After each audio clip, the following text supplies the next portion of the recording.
Have you ever wondered how somebody came up with an idea? For example, how did somebody think of making an X-ray machine or a microwave oven? Well, the answer is by accident. In today's video, we will be talking about top 10 life-changing inventions that were discovered by accident. At 10, we have fireworks.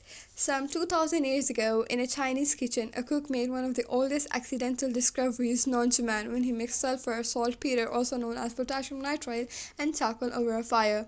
Let's just say combustion ensued. What the cook was thinking, or whether or not he made it to work the next day, is not known, but he just made a discovery that would change the history of the world forever.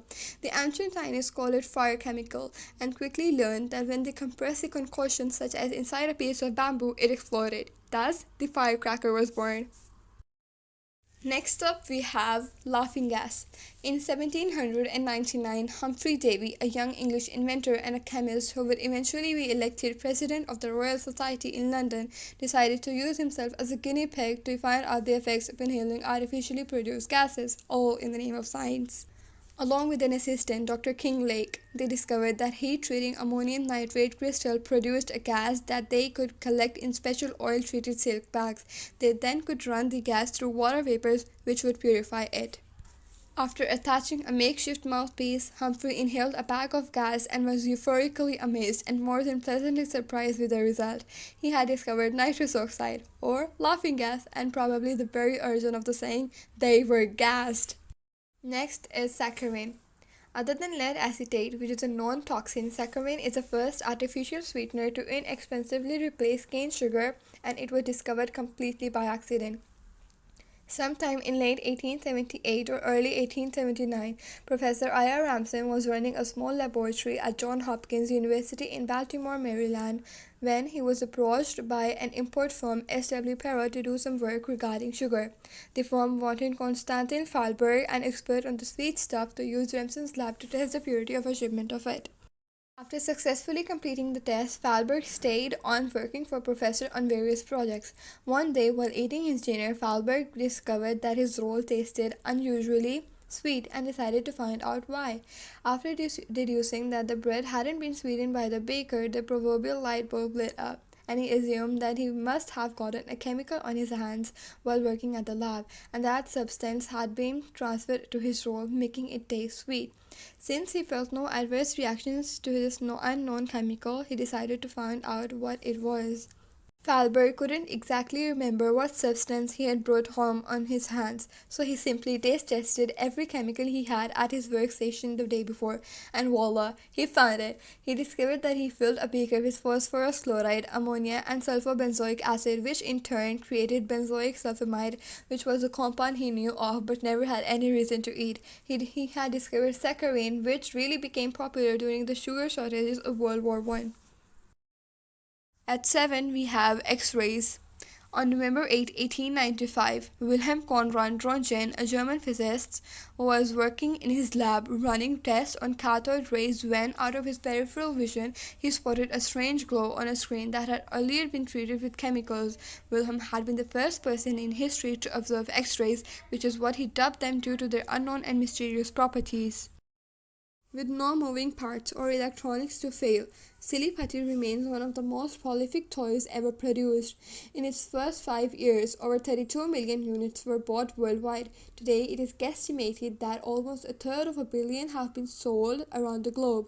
This was obviously a good thing for its inventor, General Electric engineer Dr. James Wright, who discovered the gooey stuff in 1943. During the height of World War II, the good doctor had been tasked by his employers to concoct a synthetic form of rubber, but instead of delivering misery in the form of war machines rolling on synthetic rubber tires, he brought joy and happiness in the form of a cheap and simple way to entertain millions of all ages.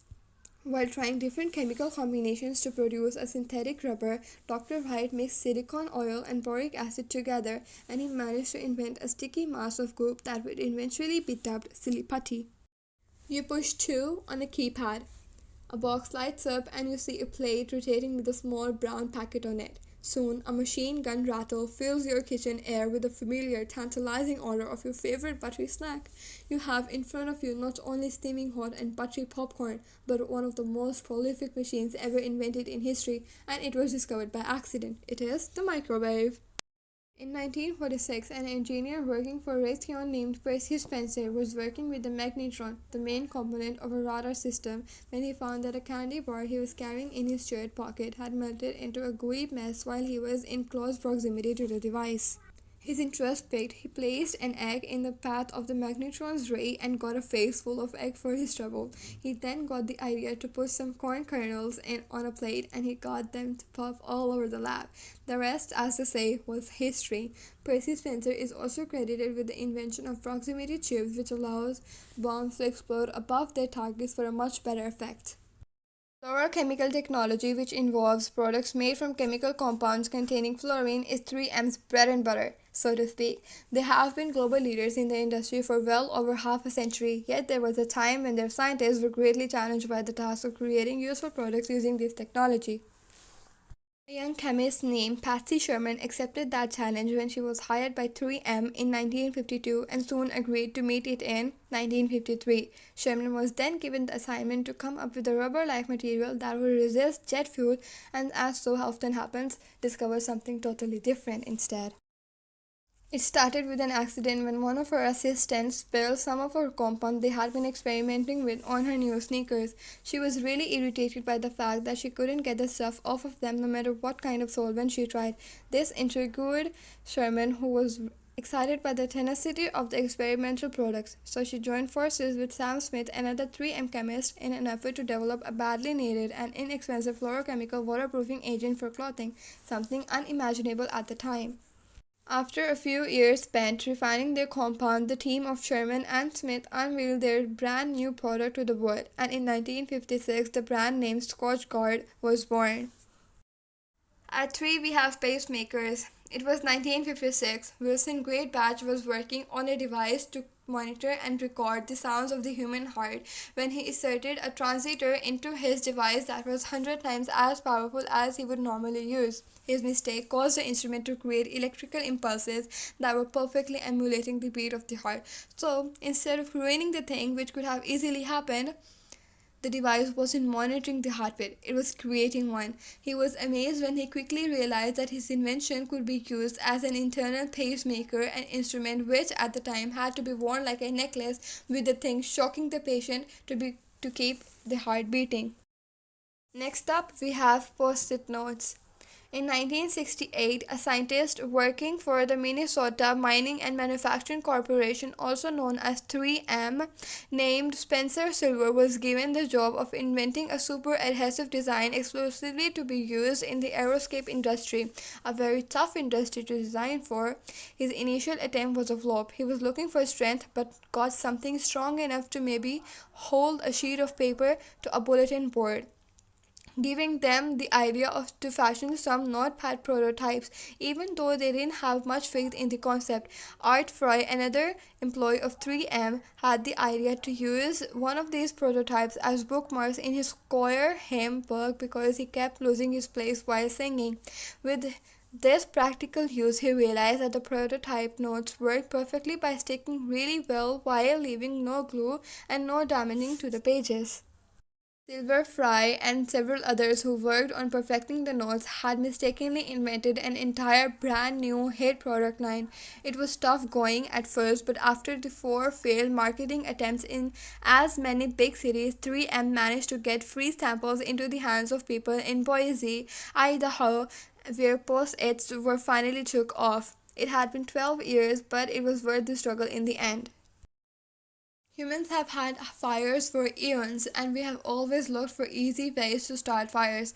The modern day match transformed our world and enriched our way of life in ways the inventors could never have imagined. But early matches weren't strikeable or self-igniting and needed some other means to light. For example, early Chinese matches were coated with silver that burned very bright and were used to enlarge an existing fire quickly, but they never evolved beyond that point. A Parisian named Jean Chancel opened the door to self-igniting matches in 1805 when he mixed sugar, rubber, potassium chlorate, and sulfur together and coated wooden sticks with the concoction. He then would dip the sticks into a sulfuric acid solution to get them to light. The problem with this invention was the toxic and volatile clouds of chlorine dioxide they produced. These clouds were explosive and making them rather dangerous. The real breakthrough came in 1826 when an English chemist named John Walker invented the first friction match by accident.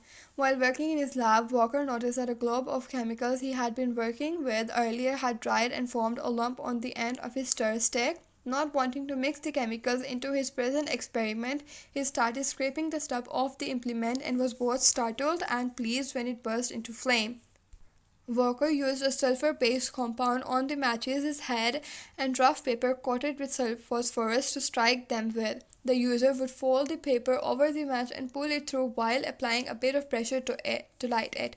He sold quite a few of these fire sticks, but they had a problem. The sulfur burned so violently that it would burn through the stick and the flaming head would come off many times with undesirable results. Matches these days are made from a red phosphorus concoction, first employed by Johann Edward Lundstrom, which is completely non-toxic. Well, that's it for today. Hope you enjoyed our video. Don't forget to like, comment, and subscribe to our channel.